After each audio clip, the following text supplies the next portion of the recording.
Nos enseñaron que la ciencia es la luz a nuestras vidas que tomó la posición que solía tener Dios. En realidad, la ciencia parece una nueva religión, con sus propios profetas, dogmas y herejías, pero en medio de todo ese ruido se nos olvidó algo clave, y es que la ciencia moderna y el cristianismo no son contradictorios. Es más, hay uno de los dos que existe por el otro. En este episodio no venimos a atacar a la ciencia, venimos a rescatarla de quienes la usen como excusa para descartar a Dios.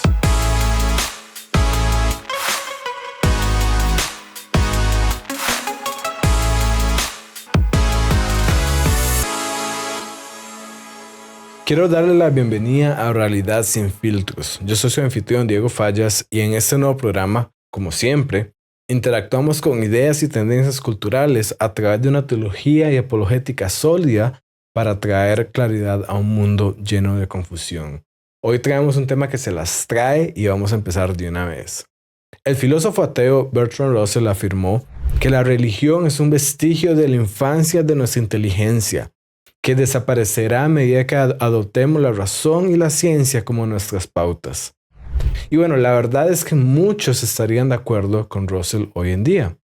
Pero lo que es preocupante o lo que es más preocupante es que muchos cristianos también estarían de acuerdo con él. Siendo así las cosas, ¿cómo pretendemos cambiar el pensamiento de la sociedad, reflejado elocuentemente por Bertrand Russell, si nosotros mismos muchas veces pensamos que el ser cristianos implica no usar nuestra mente en ciertas áreas de la vida? Y si pensamos que nuestra fe no tiene nada que ver con la razón y que nuestro Dios va quedando obsoleto conforme la nueva deidad de la ciencia se levanta cada vez más.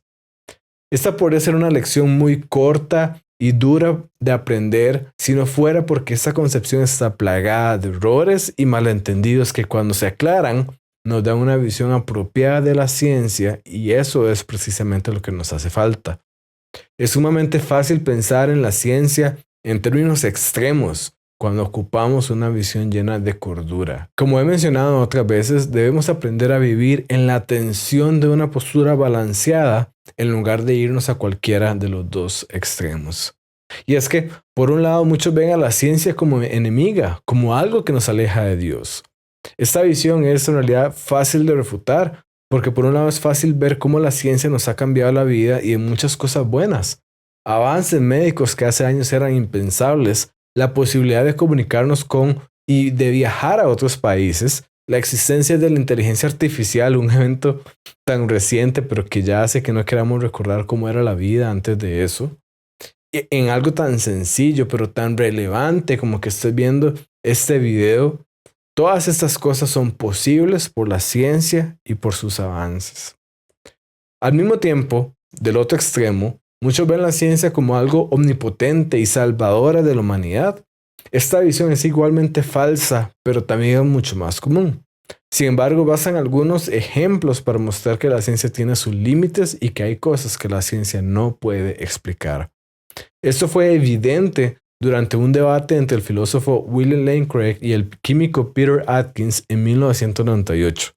Tengo un video de un segmento que quiero mostrarte y que luego explicaré, porque este momento quedó en la mente de muchas personas, y aunque lamentablemente la calidad del video no es la mejor, porque vale la pena decir que la ciencia todavía no había avanzado al nivel que está en este momento, su contenido es oro. Y creo que después de verlo te recordarás de este video cada vez que pienses en la ciencia. Vamos a verlo. ¿Niega que la ciencia puede explicar todo? Sí, niego que la ciencia. ¿Qué no puede explicar? Bueno, si hubieras mencionado eso en el debate, tenía varios ejemplos que iba a dar. Creo que hay bastantes cosas que no pueden ser probadas científicamente, pero que todos somos racionales al aceptar.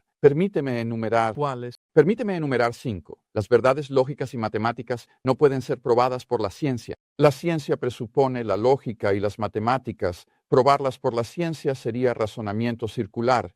Verdades metafísicas como la existencia de otras mentes, el mundo exterior es real o el pasado no fue creado hace 5 minutos, aparentando antigüedad, no pueden probarse científicamente. Las creencias éticas sobre afirmaciones de valor no son accesibles mediante el método científico.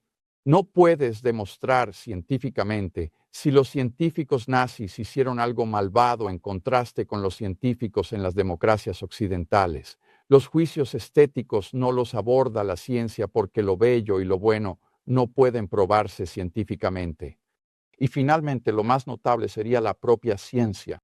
La ciencia no puede ser justificada por el método científico. La ciencia está impregnada de suposiciones que no pueden ser probadas. Por ejemplo, en la teoría especial de la relatividad, toda la teoría depende de la suposición de que la velocidad de la luz es constante en una dirección entre dos puntos cualesquiera A y B.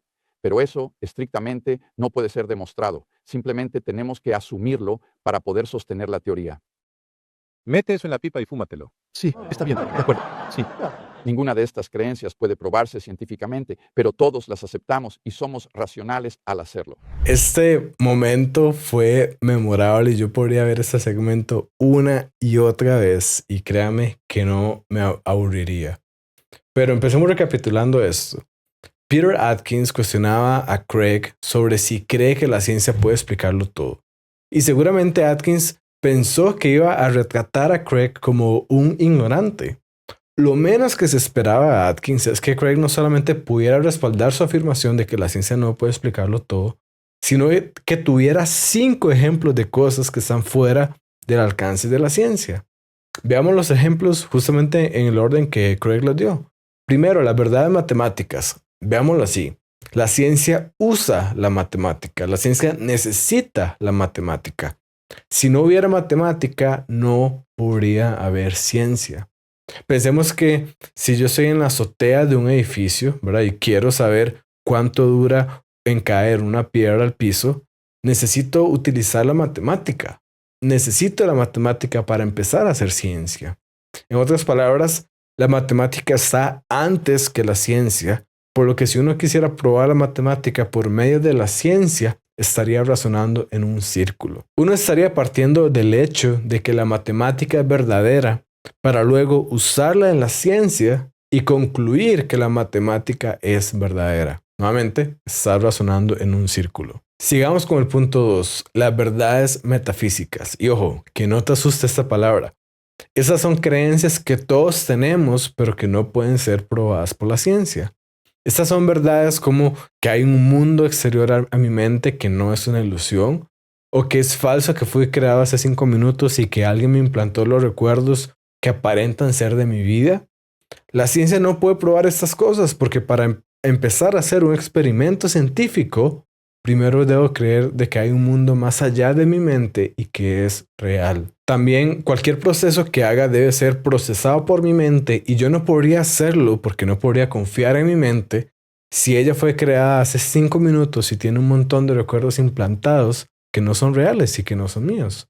Nuevamente, estas cosas van más allá de la ciencia. Esto muestra claramente que es falso que la ciencia es la fuente última de la verdad.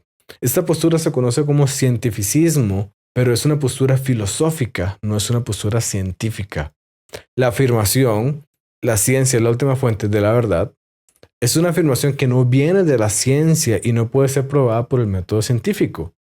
Pero si fuera verdad, entonces tendríamos una verdad que no viene de la ciencia.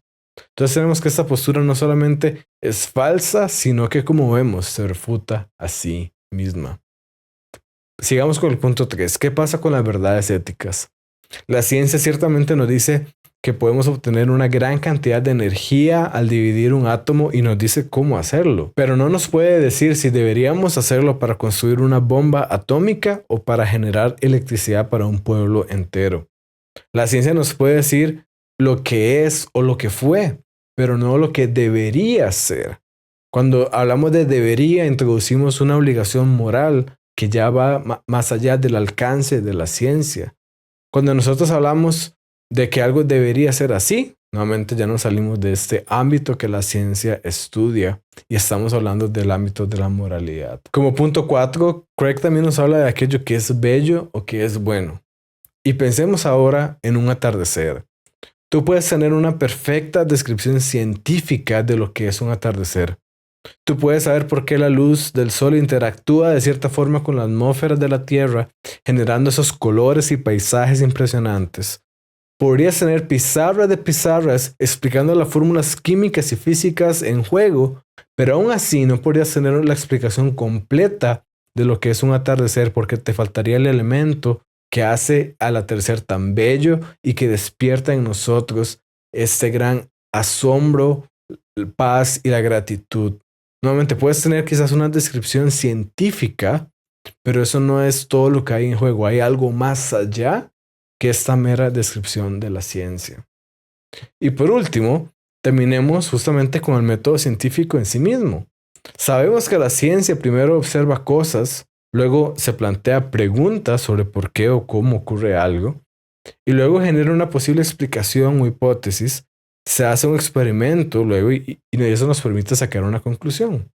Entonces podemos preguntarnos, ¿por qué hacer ciencia de esta forma y no de otra?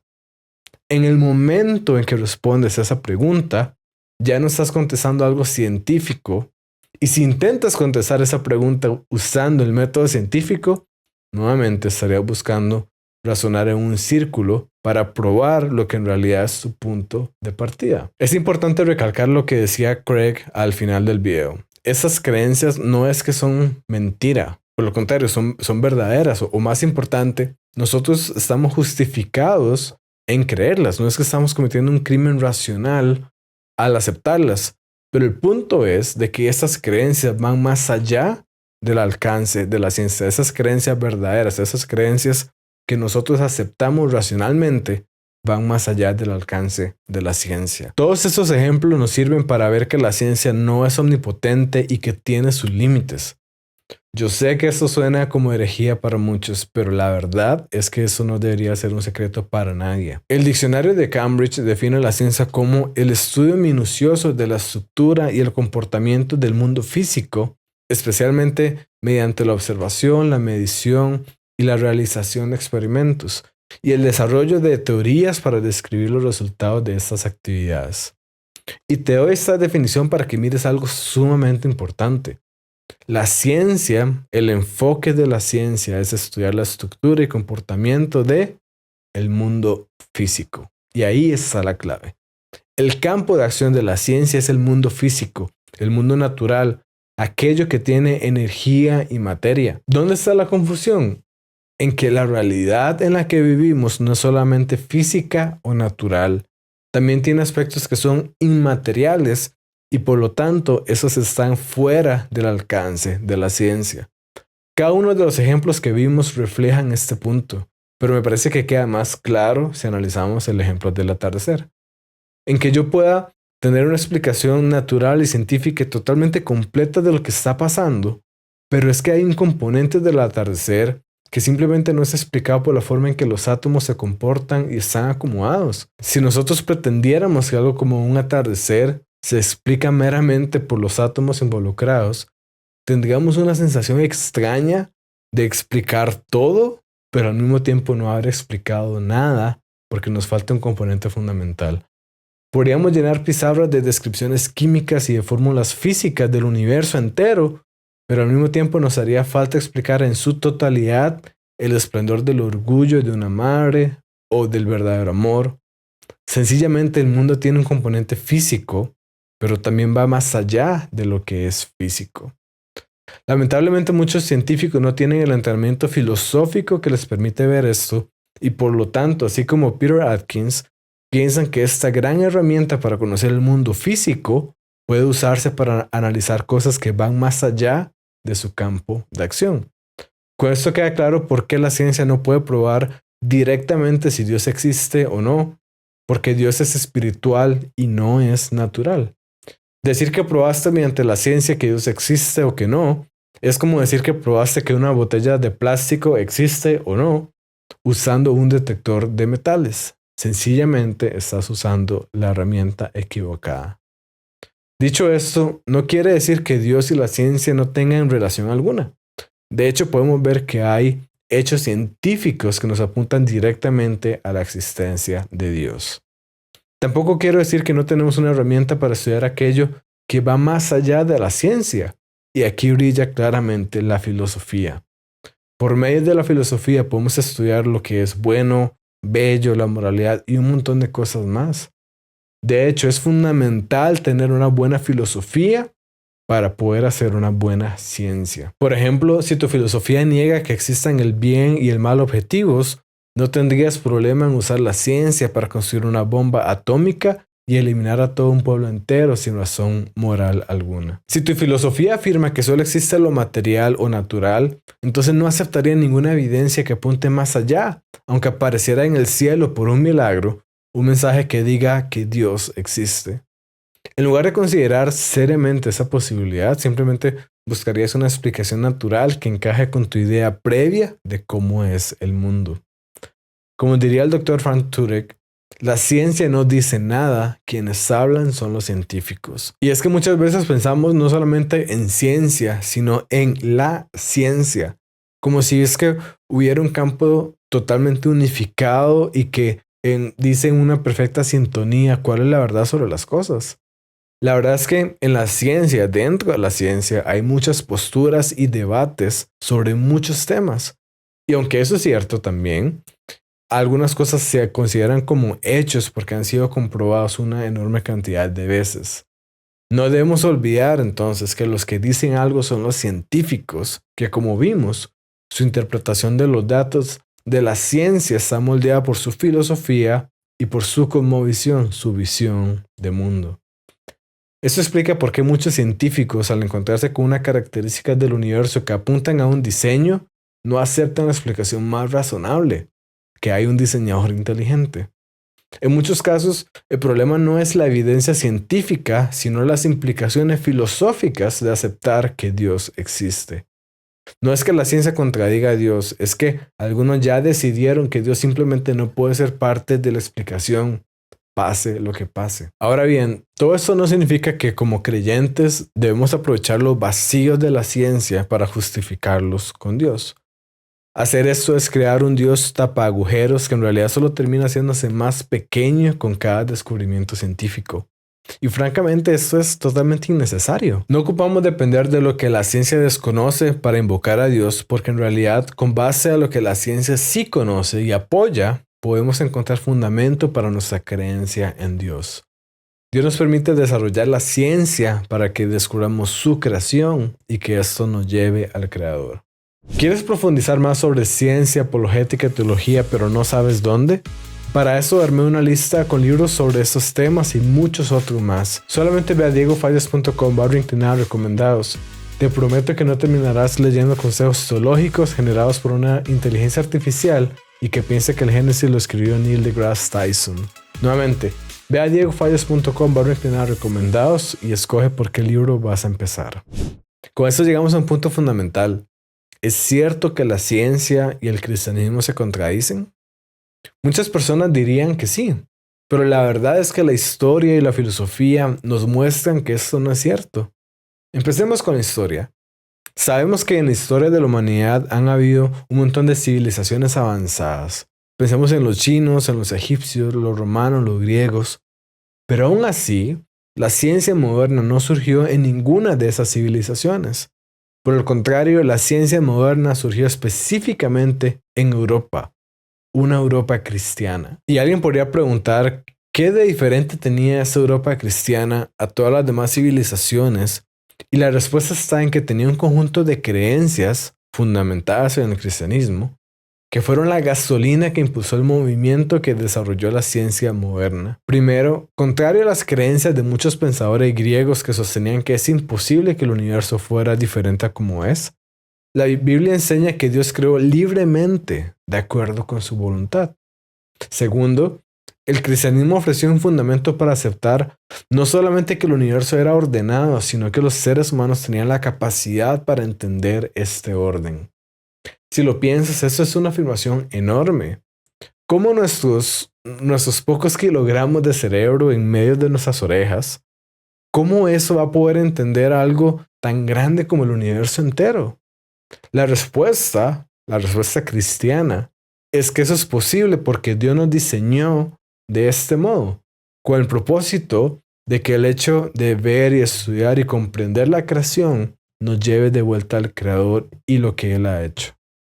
Y tercero, la Biblia también enseña que, aunque nosotros somos diseñados por Dios, no somos perfectos y fallamos, así como lo vemos claramente en Génesis 3. Estas tres creencias se resumen en lo siguiente. Si quieres conocer el mundo alrededor tuyo, uno, lo puedes hacer porque Dios te dio las herramientas que ocupabas para hacerlo. Dos, si de verdad quieres hacerlo, debes salir a investigarlo porque Dios era libre de hacer el mundo como Él quería. Y tres, no solamente eso, más te vale que verifiques, que hagas experimentos, que compruebes tus resultados e investigues, porque tú no eres infalible. De esta forma podemos ver por qué la ciencia moderna surgió exclusivamente en una civilización cristiana. Y no solo podemos hablar de cómo surgió la ciencia moderna, también podemos hablar de grandes exponentes en la disciplina. Por ejemplo, Copérnico, él dijo que conocer las poderosas obras de Dios, comprender el maravilloso funcionamiento de sus leyes, sin duda todo esto debe ser una forma agradable y aceptable de adoración al Altísimo. Galileo, él dijo que la gloria y la grandeza del Dios Todopoderoso se perciben maravillosamente en todas sus obras hechas. Kepler, él dijo que el objetivo principal de todas las investigaciones del mundo externo debe ser descubrir el orden racional que Dios le ha impuesto y que nos reveló en el lenguaje matemático. Y para terminar, Newton dijo que este hermosísimo sistema del Sol, los planetas y cometas solo puede proceder del consejo y dominio de un ser inteligente y poderoso. Y no solo tenemos científicos pioneros del desarrollo de la ciencia, también tenemos a grandes exponentes modernos. Un análisis de un periodo de 100 años de los premios Nobel determinó que el más del 65% de los ganadores se identificaban como cristianos.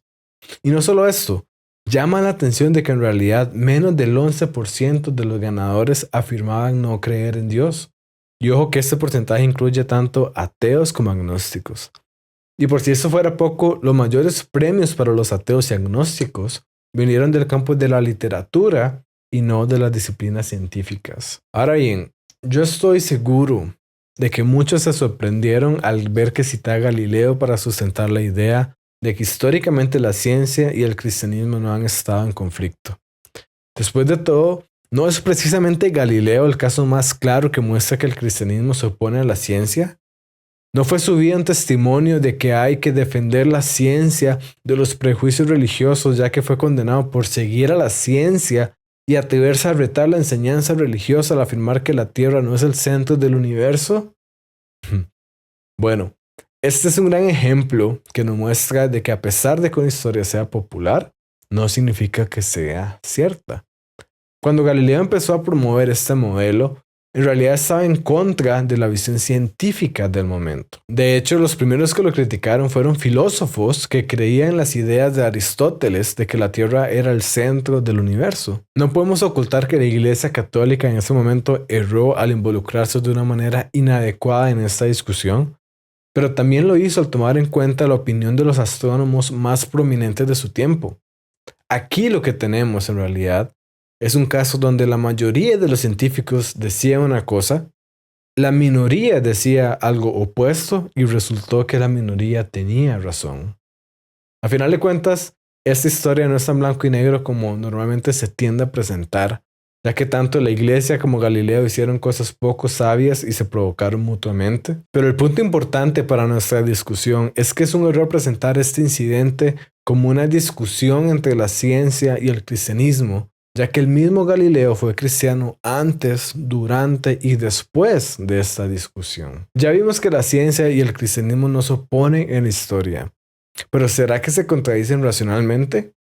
La filosofía nos muestra que esto no es así. La primera razón de esto es que ambos abordan en muchos casos cosas diferentes. El matemático de Oxford, John Lennox, normalmente pregunta que por qué es que está hirviendo el agua para su té. Él dice, por un lado, que una explicación válida es porque la energía en el sistema eléctrico se transmite a las moléculas del agua y esta hace que el agua hierva. Y esa es una explicación científicamente válida. Pero además de eso, también él dice que es cierto que el agua hierve porque él quiere un té. Ambas explicaciones son ciertas y no se contradicen y en realidad se complementan.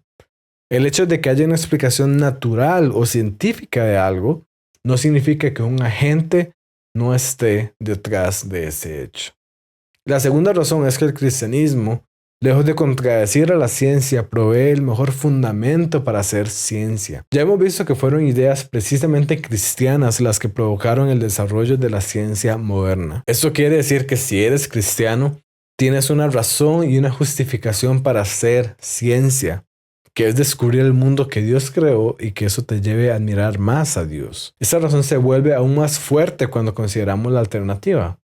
Si es que la evolución darwinista es cierta, y además solo lo que existe es el mundo material, es decir, si el naturalismo es verdadero y Dios no existe, entonces eso quiere decir que estamos vivos simplemente porque hemos sido lo más aptos para sobrevivir.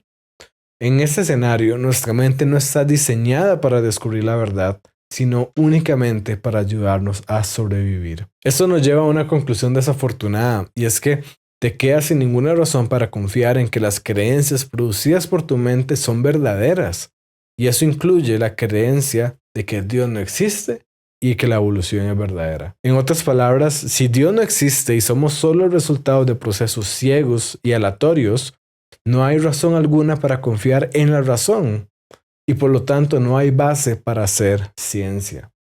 Por el contrario, si Dios existe y diseñó nuestra mente para conocer la verdad, entonces sí tenemos una razón sólida para confiar en nuestra mente y dedicarnos a la ciencia. Además, al hacer ciencia, queremos asegurarnos de que si vamos a rechazar una explicación, lo hagamos porque es incorrecta, y no porque nada más no calza con nuestra filosofía. Si es cierto que realmente Dios existe e hizo algo, intervino en el mundo, queremos poder concluir eso, en lugar de rechazarlo y tener que aceptar una explicación rebuscada y errónea solamente porque ocupamos que calce con nuestra idea preconcebida que ya teníamos de que Dios no existe. Por eso, de hecho, el cristianismo es más razonable y libre de seguir la evidencia a donde sea que apunte, en lugar de tener que forzar todo a que calce en una caja donde todo lo que existe es el mundo natural. La tercera razón que nos da la filosofía de por qué el cristianismo y la ciencia no se contradicen es que, aunque es cierto que en muchas áreas la ciencia y el cristianismo hablan de cosas diferentes, también es cierto que hay áreas en las que convergen, pero eso realmente, lejos de ser un problema, es algo bueno. De hecho, dos de los argumentos más famosos a favor de la existencia de Dios, el argumento cosmológico Kalam y el del ajuste fino, ambos usan descubrimientos científicos como parte de su razonamiento. Como hemos visto antes, la ciencia por sí sola no puede probar o refutar la existencia de Dios, pero sí puede revelar efectos en el universo que apuntan fuertemente a que fueron causados por Dios. ¿Alguna vez una idea te pareció lógica y luego descubriste que tenía menos fundamento que la creencia de que la Tierra es el centro del universo? Las mentiras culturales vienen disfrazadas, pero si tienes una forma de pensar bíblica, no caerás por sus engaños. Para eso hice un minicurso gratuito que te enseñará a estudiar la Biblia correctamente.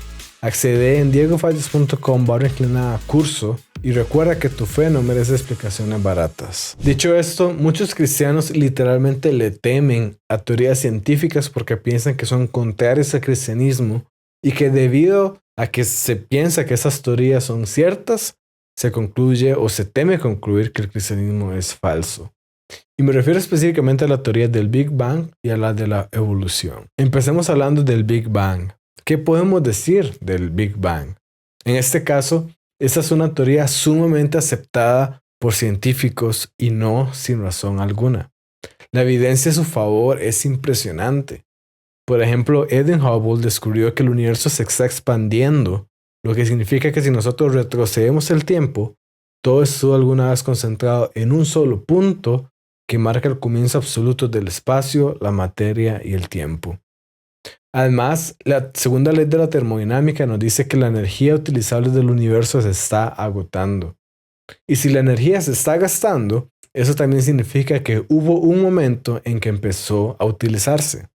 En otras palabras, el universo no es eterno y tuvo un inicio. Hay muchas más evidencias a favor del Big Bang, pero ese no es el punto principal en este momento.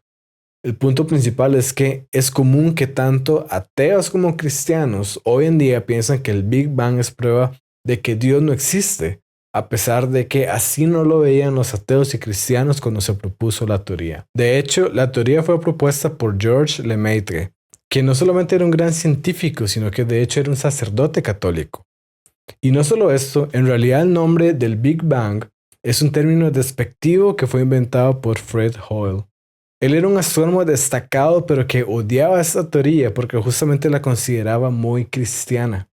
Él decía que la razón por la que a los científicos les gusta el Big Bang es porque se sienten deslumbrados por el Génesis. En lo más profundo de la mente de la mayoría de los científicos está la creencia en la primera página del Génesis. Y no solo esto, sino que él también decía que la teoría del Big Bang exige un origen reciente del universo, lo que invita abiertamente al concepto de la creación. En este último punto, Hoyle tiene toda la razón. Si el universo, que incluye toda la materia, el tiempo y el espacio, empezó a existir, significa que algo más allá de la materia, el tiempo y el espacio hizo que el universo empezara a existir. Eso es precisamente un componente fundamental del argumento cosmológico Kalam a favor de la existencia de Dios. Pero quiero que veas la ironía de este caso. Al inicio, el Big Bang fue rechazado y era motivo de burla por ser una teoría que era tan cercana al cristianismo que ponía incómodos a muchos científicos. Pero con el paso del tiempo, las pruebas de esta teoría se hicieron más fuertes y de algún modo se transformó en una teoría que muchos ateos usan hoy en día como un argumento en contra de la existencia de Dios. Y lo peor es que muchos cristianos lo creen. Así que el problema no es si la teoría está en contra o a favor de la existencia de Dios. El problema es la narrativa que está alrededor de la teoría. Pero por supuesto, cuando empezamos a hablar de la narrativa alrededor de una teoría científica, ya no estamos hablando de la ciencia. ¿Qué podemos decir entonces sobre la teoría de la evolución? La teoría de la evolución muchas veces se presenta como si fuera la prueba definitiva de que Dios no es necesario, ni real, ni relevante. Pero esto no es así. Y para entender por qué no es así, debemos tener varias cosas claras. Primero, la evolución no dice que venimos del mono. Esta es una idea muy común, pero es una idea falsa que nos debemos quitar de la mente. La realidad es un poco más compleja, pero es importante entenderla bien. Lo que la evolución afirma es que todas las especies actuales surgieron a lo largo de millones de años a partir de un solo ancestro común, y que esto fue mediante un proceso de cambios graduales impulsados por mutaciones genéticas aleatorias y que fueron seleccionados naturalmente por su utilidad para la supervivencia y la reproducción. Esto se basa en que hemos observado que hay cambios en los miembros de una misma especie a lo largo del tiempo. Tomemos por referencia a los perros. Aunque sabemos que los seres humanos forman parte del proceso, podemos ver cómo la especie va cambiando de tamaño, en la forma del hocico, en el tipo y color del pelo y demás. Parte de lo que la teoría de la evolución afirma a gran escala es que si este proceso sigue durante millones de años, vamos a llegar a tener nuevas especies. Y que si devolvemos el tiempo, vamos a ver cómo todas las especies surgen de un ancestro común. Esto nos lleva a hacer una distinción clave. Por un lado, hay una parte de la evolución que está científicamente comprobada, y es que hay cambios dentro de una misma especie. Nuevamente, variaciones de color, tamaño, resistencias a ciertos entornos. A esto le podemos llamar microevolución y esto no es controversial. Segundo, por otro lado, hay otra parte de la evolución que es especulativa. A esta parte le podemos llamar macroevolución porque ya no nos habla de nada más cambios dentro de una misma especie, sino que nos habla de cambios que producen nuevas especies. Así que el debate en realidad no es si la evolución ocurre o si no lo hace. El debate es si podemos justificar científicamente el salto de la microevolución, que es lo que nosotros observamos, a la macroevolución. Y muchos científicos y filósofos dudan de esta extrapolación, que este salto esté bien fundamentado, y hay varias razones para eso. Por un lado, no podemos observar la macroevolución directamente. Actualmente se argumenta a favor de ella utilizando evidencias indirectas del registro fósil, la genética y otras fuentes, pero por eso algunos filósofos y científicos sostienen que estas evidencias indirectas no son suficientes para justificar este salto. Por otro lado, de acuerdo con lo que la teoría afirma, podríamos esperar transiciones graduales en la formación de nuevas especies, pero esto no es lo que observamos. El registro fósil muestra nuevas especies apareciendo repentinamente, y aunque se han propuesto algunas especies como formas transicionales, Muchos científicos sostienen que la evidencia aún es limitada o es ambigua. Además, tenemos lo que se llama complejidad irreducible. Y eso se refiere a algunos sistemas biológicos que requieren que todas sus partes estén presentes desde el inicio para que puedan funcionar. Y por eso es difícil explicar cómo esas partes surgieron gradualmente sin que ninguna de ellas dejara de ser funcionales en el proceso evolutivo. Incluso está el problema de la información genética. El ADN en realidad es un código con instrucciones precisas detrás de cada ser vivo. La teoría de la evolución afirma que mutaciones al azar y la selección natural transformaron organismos simples en otros más complejos. Pero hay un gran problema, y es que cualquier persona que haya escrito un código sabe que incluso con conocimiento, incluso con empeño, es mucho más fácil dañar un código que mejorarlo. Y sin embargo, esta teoría propone que un proceso ciego y sin guía alguna no solamente cambió ese código, sino que lo hizo de tal forma que produjo seres completamente nuevos y más complejos. Esto es como decir que si cerras los ojos y empezás a teclear sin rumbo, el resultado será un software más complejo y funcional que el que tenías antes. Hay mucho más que se podría decir sobre las evidencias a favor o en contra de esta posición, y entrar a discutirlas francamente nos lleva más allá del alcance de este video. Pero es importante entender varias cosas. Por ejemplo, la evolución no es una teoría que explicaría todo lo que hay que explicar. La teoría intenta explicar cómo pasamos de la primera célula viva a la diversidad de especies que ha existido en la Tierra. Pero esta teoría no explica cómo surgió esa primera célula a partir de materia inerte en primer lugar. Segundo, hay debates científicos sobre este tema que no tienen nada que ver con el cristianismo. Por ejemplo, en el 2016, un grupo de científicos prominentes se reunieron en Londres para discutir si la teoría moderna de la macroevolución necesitaba ser ampliada o modificada a la luz de nuevos descubrimientos. Así que bueno, asumamos por un momento que se logra comprobar el salto de la microevolución a la macroevolución. Y ojo que algunos argumentarían que más bien, conforme se hacen nuevos descubrimientos y se comprende en realidad cuán complejos son los organismos, la macroevolución se vuelve más improbable conforme pasa el tiempo y la ciencia se desarrolla. Pero no importa, supongamos que se llega a comprobar la macroevolución. En este caso, lo único que tendríamos es una explicación del mecanismo natural para el surgimiento de nuevas especies. Solo eso, nada más. Eso de ninguna manera quiere decir que no hay un componente sobrenatural, nuevamente más allá de lo natural, que tenga parte en ese proceso. Por ejemplo, bien podríamos simplemente haber descubierto el proceso natural que Dios utilizó para crear nuevas especies. El problema en este caso realmente solo estaría si nosotros decimos que la macroevolución es el único factor detrás de la diversidad de las especies. Pero esa ya no es una afirmación científica.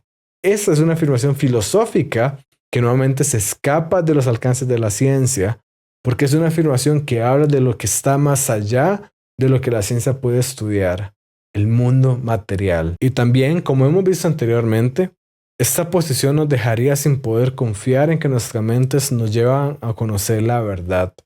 Y esto quiere decir que tampoco podríamos confiar en que sabemos la verdad sobre la evolución y Dios.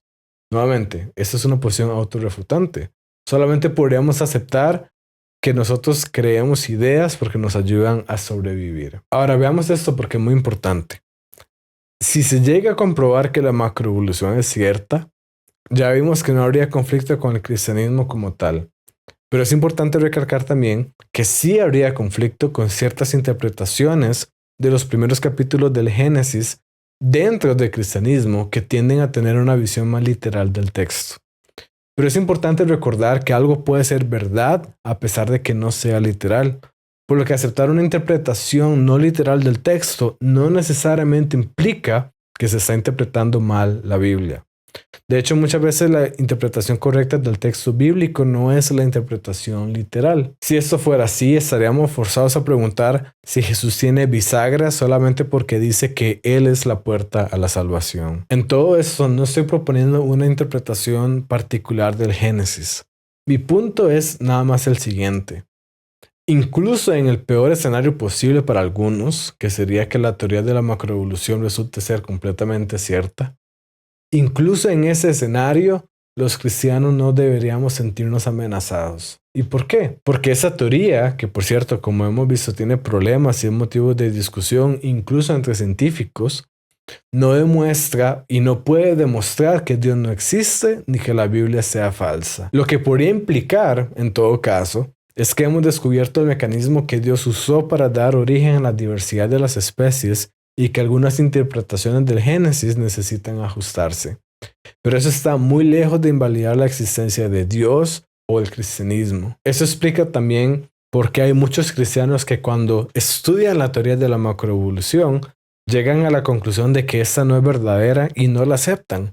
Pero no lo hacen por pensar que está en contradicción con la Biblia, lo hacen porque consideran que no tienen los méritos científicos suficientes para aceptarla. Y aquí es donde la diferencia entre el ateo y el cristiano se vuelve clara. El ateo no tiene otra opción más que creer en la macroevolución, porque a pesar de todos sus problemas, es la mejor explicación que encaja con las limitaciones de su visión del mundo. Una visión que excluye a Dios desde el principio. El cristiano, en cambio, no está atado en ese sentido. Es libre para seguir la evidencia a donde sea que lo lleve, sin necesidad de forzarla para que calce en esta filosofía en particular. Como si esto fuera poco, muchas veces los cristianos ven con malos ojos a la ciencia porque en realidad tienen miedo de que la ciencia en algún momento vaya a proveer evidencia irrefutable en contra de la existencia de Dios o el cristianismo. Y aunque esto nace de un buen corazón, en realidad es un miedo infundado. Partamos del hecho de que si Dios no se nos revelara a nosotros, los seres humanos no tendríamos forma de saber que Dios existe. ¿Cómo podríamos nosotros, seres imperfectos, limitados, saber que Dios, ese ser perfecto, infinito y omnipotente, existe a menos de que Él se revele a nosotros? Si Dios decidiera esconderse de nosotros, no habría forma en que nosotros lo podríamos encontrar. Así que literalmente podemos dar gracias a Dios porque Él se revela a nosotros. Ahora bien, muchos teólogos clasifican la revelación de Dios en dos áreas. Por un lado tenemos lo que se conoce como la revelación especial, que es la Biblia. Por otro lado tenemos lo que es la revelación general, que es lo que Dios revela en su creación, la naturaleza y la historia. Evidentemente, la ciencia es un componente muy importante de la revelación en general, ya que como hemos visto es una gran herramienta que tenemos para conocer el mundo natural. Y aquí es donde está la clave. Primero, Dios es perfecto y no se contradice.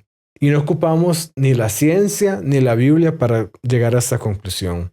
Dios es infinito y por lo tanto Él no falla. Así que aquello que Dios revele mediante la Biblia, que es la revelación específica, va a estar de acuerdo con lo que Dios revele mediante la ciencia y otros campos de estudio que son parte de la revelación general de Dios, porque justamente Dios no se contradice. Segundo, debemos diferenciar entre la revelación de Dios, ya sea mediante la Biblia o la ciencia, y nuestra interpretación de esa revelación. La revelación de Dios es completamente verdadera, infalible y eterna. Sin embargo, nuestra interpretación de esa revelación puede fallar y cambiar con el tiempo. Y esperamos que ese cambio pues sea para bien, para comprender mejor lo que Dios ha revelado. Porque nosotros justamente somos seres infinitos e imperfectos. Y esta distinción es clave cuando analizamos supuestos conflictos entre lo que dice la Biblia y lo que dice la ciencia. Con esto podemos concluir que efectivamente cuando tenemos un conflicto entre lo que consideramos que Dios está revelando por la Biblia y por la ciencia, en realidad tenemos un conflicto entre nuestra interpretación de la palabra de Dios y nuestra interpretación del mundo que Dios creó. En estos casos lo que realmente tenemos es o una mala interpretación de la Biblia o una mala interpretación de la ciencia o ambas. Y eso no nos deja en un punto muerto. La solución cuando hay un conflicto entre nuestra interpretación de la Biblia y nuestro entendimiento actual de la revelación de Dios, como por ejemplo en la ciencia, lo que debemos hacer en estos casos es darle prioridad a la interpretación más segura. A veces tendremos más seguridad de que tenemos la interpretación correcta de la Biblia y otras veces tendremos más seguridad de que tenemos la interpretación correcta de la ciencia. Y para los que no me creen, veamos algunos ejemplos. Algunos han afirmado que el Sol se mueve alrededor de la Tierra basándose en versículos como Josué 1:15. Sin embargo, esta interpretación no es necesaria, ya que esas expresiones pueden explicarse también debido a que son hechas desde el punto de vista de un observador en la Tierra.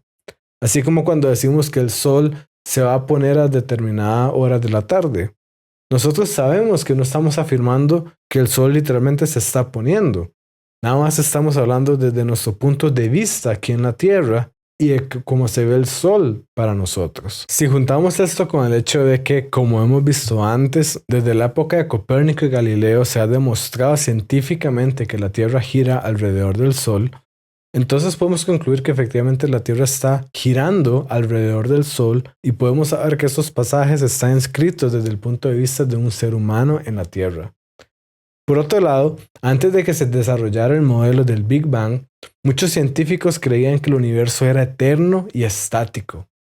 Eso estaba en total contradicción con la interpretación bíblica de que el universo tuvo un inicio y que Dios lo creó. Por otro lado, antes de que se desarrollara el modelo del Big Bang, muchos científicos creían que el universo era eterno y estático. Y esto estaba en total contradicción con la interpretación bíblica de que el universo tuvo un inicio y que Dios lo creó.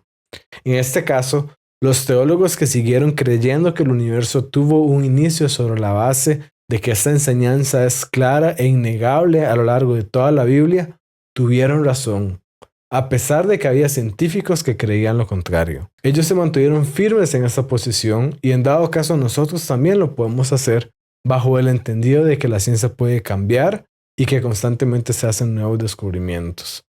Pero en medio de todo esto, también es importante recordar que hay mucho más en lo que la Biblia y la ciencia están de acuerdo que en lo que aparentemente están en conflicto. Así que, como cristianos, fallamos y creemos que la ciencia es del diablo. Todo lo contrario. La historia nos muestra que la ciencia moderna es cristiana y la filosofía nos muestra que el cristiano tiene el mejor fundamento para hacer ciencia. Como cristianos no nos podemos quejar si muchos científicos hoy en día no glorifican a Cristo, si nosotros mismos nos hemos retirado de la ciencia. Más bien, deberíamos usar las herramientas que Dios nos ha dado para conocerlo mejor a Él y comprender más profundamente lo que Dios ha creado. Esto mismo nos dijo Galileo. Sí, ese que supuestamente fue el estandarte de la lucha entre la ciencia y la fe. Galileo escribió que no me siento obligado a creer que el mismo Dios que nos dotó de sentido, razón e intelecto haya querido que renunciemos a usarlos. Así que sigamos haciendo ciencia, la mejor ciencia que podamos, porque después de todo es una forma por la que podemos conocer más a Dios y maravillarnos ante lo que Él ha hecho. ¿Quieres escuchar y aprender más evidencias a favor del cristianismo? Esto lo puedes hacer sea cual sea tu plataforma preferida. Sigue a @soydiegofalles.com en YouTube, Instagram, Facebook, X y TikTok y escucha el podcast de Realidad Sin Filtros en Spotify y Apple Podcasts. Y también puedes unirte al grupo de WhatsApp en diegofalles.com/grupo para enterarte de videos nuevos, eventos y mucho más. Es bien sabido que la resurrección de Jesús es la base del cristianismo. Lo dice el mismo Pablo en 1 Corintios 15 cuando él dice que si Jesús no resucitó, nuestra fe es inútil. Pero entonces, ¿cómo podríamos nosotros los cristianos hablar de la resurrección de Jesús si resulta que Jesús ni siquiera existió? Quizás estamos muy enfocados en ganar el juego cuando en realidad ni siquiera podemos empezar a jugar. Este fue el tema precisamente de una discusión que recientemente se hizo viral de una conversación entre Mateus Bolson-Rusarín y Roberto Martínez. Veamos. ¿Hay un debate entre si realmente existió Jesús o no? No sé. O sea, yo me di cuenta que sí. Yo sabía que existía un debate, pues porque el vato existió hace miles de años. Sé que existe un debate, quiero poner comillas, porque puede ser que no sea un debate serio. Si hablas con teólogos, te van a decir, hay evidencia suficiente que sí existió. ¿Por qué te pongo entre comillas? Porque hay gente que de repente en mis clases dice, pero ¿cómo saben que existió Sócrates? Al decir una cosa de esas, a mí ya me queda claro que sí existió. Yeah. Porque hay evidencia irrefutable de diferentes fuentes, diferentes épocas de la humanidad, que sí. Cuando hablas de Jesús, primero, no soy experto, ni pretendo serlo. Y segundo, hay un tema ya que trasciende lo físico. Y ahí se pone más difícil. Sí. Porque una cosa es una persona que sí existió, otra cosa es una persona que sí existió e hizo milagros. ¿Existe tal cosa como una evidencia irrefutable de alguien que existió hace más de 2000 años? En vez de decir irrefutable, altamente probable hasta hoy. Porque puede ser que mañana o en los próximos 5 minutos descubran algo que descompruebe todo lo demás. Bueno, hay mucho que podemos comentar, pero empecemos por lo siguiente. Cuando Mateo dice de que cuando habla de Jesús se pone más difícil porque hay un tema que trasciende lo físico, yo veo el punto de él, pero realmente no creo que así sea cuando la pregunta que estamos abordando es si Jesús existió o no. Eso podría ser cierto, por ejemplo, si abordamos si Jesús hizo milagros o si Jesús es Dios. Evidentemente ya estamos hablando de algo que trasciende lo físico, pero cuando meramente estamos hablando de si Jesús existió, creo que tenemos herramientas suficientes para abordarlo, porque sí estamos hablando también de una pregunta física. El cristianismo acertadamente nos dice que Jesús era completamente divino y eso es algo que trasciende lo físico, pero también nos dice que era completamente humano y eso es algo que podemos ver también en un sentido físico. Por eso, siguiendo lo que dijo Mateus, una cosa es una persona que sí existió y otra cosa es una persona que sí existió pero que hizo milagros. Y eso es cierto. Pero también es verdad que el hecho de que una persona hiciera milagros no implica que deje de ser una persona. Es decir, Jesús sí hizo milagros y sí tenía una naturaleza divina, pero también era humano y caminó en la tierra y tuvo contacto con otras personas y dejó las marcas en la historia como cualquier otra persona prominente en la antigüedad que no hiciera milagros, y nosotros también podemos estudiar esas marcas para verificar si esa persona existió independientemente de si hiciera milagros o no. Es decir, solamente por el hecho de que Jesús hiciera milagros, eso no significa de que no podamos usar un criterio similar al que usamos para saber si otras figuras de la antigüedad existieron. Si tenemos evidencia positiva de que esa persona existió, como registros históricos confiables, y no hay una buena evidencia negativa que lleve a pensar que esa persona no existió, entonces no deberíamos tener problema en concluir que esa persona efectivamente existió. Y esto nos lleva a otra afirmación de que si hablas con teólogos, pues te van a decir que hay evidencia suficiente para afirmar que Jesús existió. Y eso es verdadero, eso es cierto. Pero también francamente suena como si yo te dijera que si vas a donde un vendedor de autos, ese vendedor te va a decir que ese auto es de muy buena calidad, ¿verdad? Como si obviamente te van a decir eso porque no te van a decir lo opuesto. Y para empezar, eso no debería ser así. Un teólogo, a pesar de ser teólogo, puede darnos información confiable y correcta sobre Jesús, especialmente si tiene buenas razones para llegar a las conclusiones que llega. Pero más allá de eso, no solo los cristianos afirman que Jesús existió, solo los cristianos afirman que Jesús era Dios, pues eso es lo que te hace ser un cristiano. Entonces no hay otra forma de afirmar que Jesús era Dios si no eres cristiano. Pero muchas otras personas afirman que Jesús fue una persona real en la historia. Es sencillamente una figura histórica, Jesús. Y no solo eso, es la figura más influyente de la historia de la humanidad, por lo que sencillamente desde un punto de vista histórico, sin traer las implicaciones de su vida y su muerte, todas las personas deberían saber más de Jesús. Pero no es necesario tomar mi palabra para creer esto, ni la de un teólogo por ahí. La verdad es que hasta hay críticos del cristianismo que afirman que Jesús existió. Tomemos el caso de Bart Ehrman. Bart Ehrman es un erudito del Nuevo Testamento y sí, también es uno de los críticos más influyentes del cristianismo, tanto en el ámbito académico y popular. Él comenzó como un cristiano evangélico, pero con el tiempo se volvió agnóstico mientras cursaba sus estudios sobre el Nuevo Testamento. Y es reconocido por argumentar que los manuscritos del Nuevo Testamento han sido alterados a lo largo del tiempo y por cuestionar la divinidad de Jesús. Ha escrito numerosos libros sumamente populares en donde critica el cristianismo. Y nuevamente, no tienen que tomar mi palabra para creer eso. Veamos lo que Bart tiene que decir sobre los evangelios. Mi primer interés en esta cuestión particular sobre la preservación precisa de los evangelios comenzó cuando era estudiante en el Instituto Bíblico Moody. En el Instituto Bíblico Moody, yo creía, al igual que mis profesores, que la Biblia es inerrante en los autógrafos.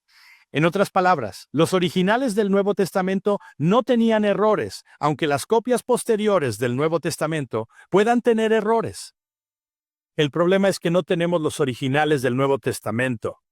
Lo que tenemos son miles de copias del Nuevo Testamento que, en la mayoría de los casos, fueron hechas siglos después. No tenemos los originales. Tenemos copias hechas siglos después. Estas copias que se hicieron siglos después contienen numerosos errores, miles de errores, decenas de miles de errores, cientos de miles de errores. Permítanme decirles ahora lo que pienso sobre toda esta situación, y es que no podemos saber si los evangelios han sido preservados con precisión a lo largo de los siglos.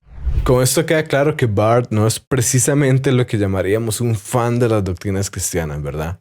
Ahora, ¿qué diría Barth, ese académico del Nuevo Testamento, este experto sobre el tema también? ¿Qué diría sobre la existencia de Jesús? Veamos. No veo evidencia en la arqueología ni en la historia de un Jesús histórico. Sí, bueno, yo la veo, por eso escribí el libro. Yo no la veo. Esto ni siquiera es un tema de debate para los estudiosos de la antigüedad.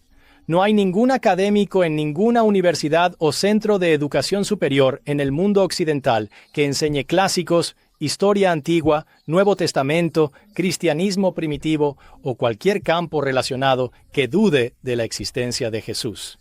Ahora, eso no es evidencia. Eso no es evidencia. El hecho de que todos lo crean no lo convierte en evidencia. Puede que no sea evidencia, pero si tienes una opinión diferente, más vale que tengas una muy buena evidencia tú mismo. La razón para pensar que Jesús existió es porque está abundantemente atestado en fuentes tempranas. Es por eso, y doy los detalles en mi libro. Fuentes tempranas e independientes que tenemos indican ciertamente que Jesús existió. Respeto tu incredulidad, pero sabes, esto es de si quieres ir a donde va la evidencia. Creo que los ateos se han perjudicado al subirse al carro del misticismo, porque francamente hace que, en realidad solo hace que parezcas ridículo ante el mundo exterior.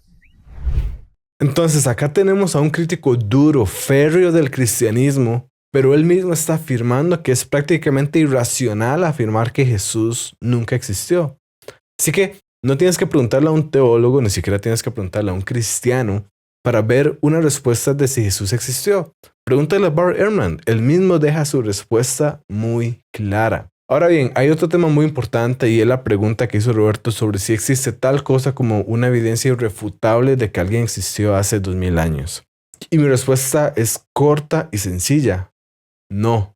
Pero la verdad es que eso no es un problema tampoco. Ponte a pensar y te dejo esto como un ejercicio. ¿De qué cosas tienes evidencia irrefutable que pruebe que son verdad? Es cierto que no tienes evidencia irrefutable de que una persona existió hace 2000 años, pero la verdad es que tampoco tienes una evidencia irrefutable de que una persona existió hace 200 años o hace 20 años. Es más, no tienes evidencia irrefutable de que otras personas existen en este momento o de que tú no acabas de empezar a existir y que nada más te implantaron recuerdos de lo que piensas fue toda tu vida. Siempre puedes ser víctima de un científico loco que te está implantando pensamientos sin saberlo. El problema no es la cantidad de evidencia que tenemos. El problema es el contexto que estamos usando para analizarla. Lo que deberíamos esperar no es una evidencia irrefutable. Lo que deberíamos esperar es una evidencia que vaya más allá de toda duda razonable. Si nos quedamos esperando evidencia irrefutable, prácticamente lo único que podríamos afirmar con ese nivel de certeza es nuestra propia existencia, los resultados matemáticos y las leyes de la lógica. Casi que nada más aparte de esto. Pero nosotros ciertamente no vivimos así. Todos los días las personas se levantan de la cama, o bueno, la mayoría de los días las personas se levantan de la cama, a pesar de no tener evidencia irrefutable de que no van a morir al hacerlo. Constantemente nos subimos a un vehículo sin tener evidencia irrefutable de que no vamos a tener un accidente. Tomamos decisiones importantes, elegimos a quién amar, en qué trabajar o incluso a quién confiar en nuestra vida sin evidencia irrefutable. Y esto es porque nosotros lo que deberíamos buscar es evidencia más allá de toda duda razonable y que sea mejor que la alternativa. De esta forma, sabemos que Sócrates existió, que Julio César existió y podemos saber también que Jesús existió, porque tenemos evidencia más allá de toda duda razonable y esa conclusión es mucho mejor que la alternativa. Es más probable que la alternativa. Ahora bien, ¿qué hacemos con el hecho de que puede ser que mañana o en los próximos 5 minutos alguien descubra algo que refute todo lo demás? Y podemos decir que sí, eso es lógicamente posible. Del mismo modo que es lógicamente posible que un día te despiertes y te des cuenta de que estás viviendo en la Matrix y que tu verdadero nombre es Neo. Pero nuevamente, esto no es lo más probable. Y suspender tu creencia actual cuando tienes un gran cuerpo de evidencia a favor solamente por la mera posibilidad de que más adelante pueda surgir alguna evidencia contraria, no es realmente una posición razonable. Esto sería como no aceptar que tomar agua es bueno para la salud cuando tenemos un gran cuerpo de evidencia a favor que nos apunta hacia ese hecho, solamente porque existe la posibilidad de que alguien en algún momento compruebe la realidad de que eso es malo. Nuevamente, eso no es una posición razonable. No es razonable suspender tu creencia en este momento solamente por esa mera y vaga posibilidad. Así que no te preocupes. Puedes aceptar confiadamente que Jesús, la figura más importante de la historia de la humanidad, realmente existió. Y déjame adelantarte que si sigues la evidencia, también concluirás que Jesús es Dios.